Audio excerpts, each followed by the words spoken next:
استخ تو طبقه 20 آدم جرئت نمیکنه شیرجه بزنه، کلا کف شیشه است.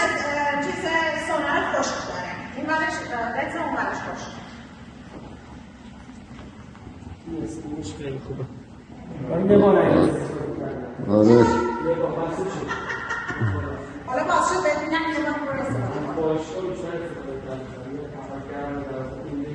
والا به من 10 میلیاردم بدن نمیدن. آدم اصلا میترسه، خدایش هم یک کنارش واسطه هم میترسه. تو طبقه 20 اینجا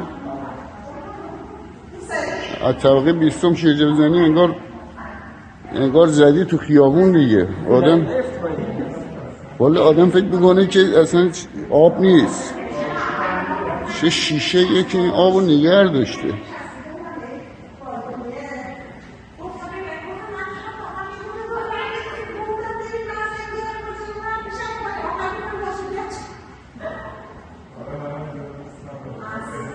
استخ بهم میدم جرأت میخواد بپری توش. من که کنار واسدم با هم دارد بلی میره. طبقه 20 استخر آپارتمان.